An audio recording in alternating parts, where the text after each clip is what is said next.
Hello guys! Welcome to my channel. This is Choops. And for today's video ay magluluto tayo ng Filipino version ng no-bake mac pasta dish. Yes guys, as long as white sauce at regular cheese ang gagamitin natin at hindi mozzarella cheese, pareho lang na masarap at sobrang makakatipid pa tayo dito. O diba? Kaya tara, let's start! Una sa lahat, lutuin natin ang macaroni pasta according to package instruction. Set aside. Next, mag-melt tayo ng butter sa saucepan at dapat sa mahinang apoy lang para maiwasan natin ang pagkasunog.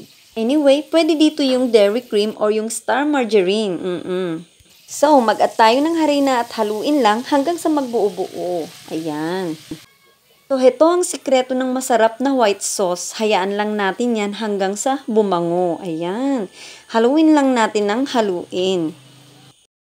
Ayan, mabango na. So, ibuhos na natin dito ang isang lata ng gatas na evap. Yung 375 ml ang ginamit ko dito. Yan. So, pwede din kayong gumamit ng fresh milk kung iyon ang available sa inyo. Huwag lubayan ang paghalo hanggang sa ma-dissolve ang flour mixture.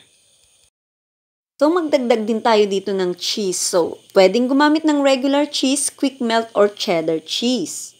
Anyway, paki-check na lang ang complete list ng mga ingredients sa description box below. At kung mahilig kayo sa pagbibake at sa pagluluto, I'm inviting you to please subscribe to my channel. So, maglagay na tayo dito ng salt at saka sugar. By the way, 2 tablespoon lang ng sugar ang nilagay ko dito just to balance the taste. Continue stirring hanggang lumapot pero yung katamtamang lapot lang. Dapat more on runny ang consistency niya para hindi dry at spreadable siyang pan-toppings.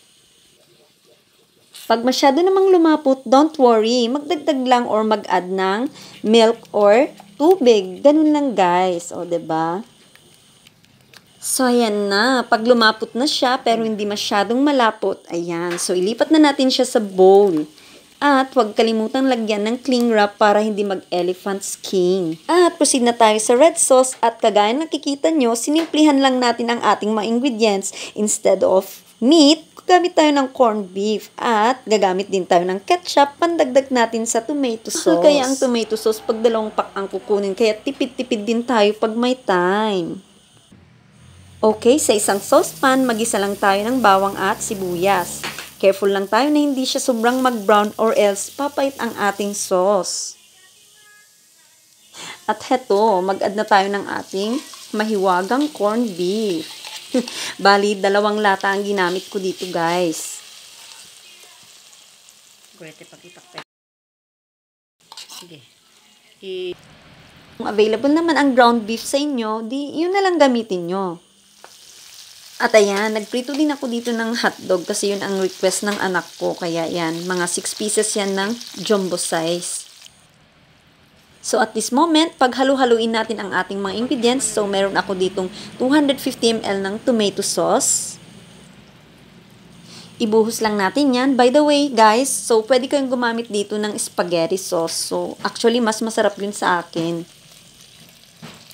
Ito kasi ang available at the moment. So, depende na kung ano yung gusto nyo.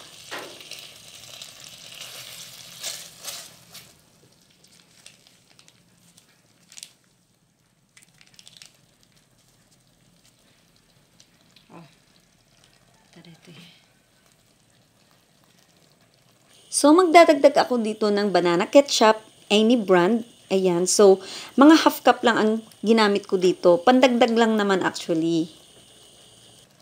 Ang hirap din palang itaktak guys. Hindi ko kasi nilagay sa cup. So, ayan na. Tansya-tansya lang din guys. Dapat mas maraming tomato sauce kesa dito sa ketchup. Mekos-mekos lang muna natin yan.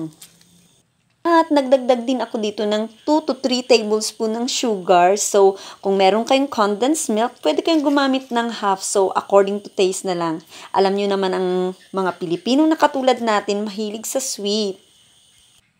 Pero don't worry guys, nung natikman ko na to, with the presence yung white sauce, balance yung taste niya.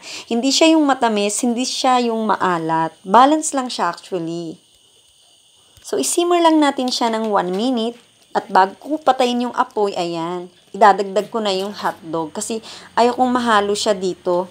Ayoko kasi yung taste niya eh. Meron siyang aftertaste pag yung hotdog niluto together with the sauce. Ihalo lang natin ang hotdog dito sa sauce at set aside.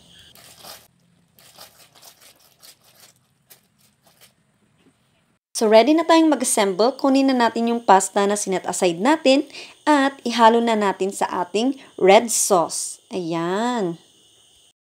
So imekos-mekos lang natin yan ng mabuti. Ayan, hanggang sa makoat lahat ang ating pasta. So set aside muna natin yan.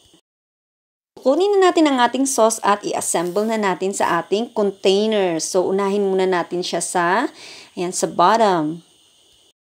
So lagyan na natin siya ng pasta with red sauce. Magtira tayo ng konti para sa second layer. I-spread at i-flatten lang siya at maglagay na naman tayo dito ng white sauce. Ayan. So huwag kalimutang magtira para sa top. Mas mainam talagang maglagay in between para mas masarap. So, ibuhos lang natin dito ang natirang pasta at i-flatten natin muli. Parang mahirap gawin guys, pero easy lang siya at rewarding kasi hindi mo na kailangang magluto, all-in-one na pagkain na yan. At by the way guys, mainam din itong pang negosyo, hindi lang pangkain kasi sinimplihan natin ang mga ingredients pero masarap. So, ibuhos na ang natirang sauce sa ibabaw at spread natin yan. So, optional to. Pwede din tayong maglagay dito ng mga herbs or spices tulad ng oregano or basil leaves. So, ayan na guys ang ating finished product at hindi na natin kailangan tong i-bake guys. Masarap siya as is. Favorite namin tong buong pamilya at sana matry nyo din. Kung nagustuhan ninyo itong recipe, please let me know in the comment section below and please subscribe to my channel. Thank you so much for watching. Till next time, bye-bye!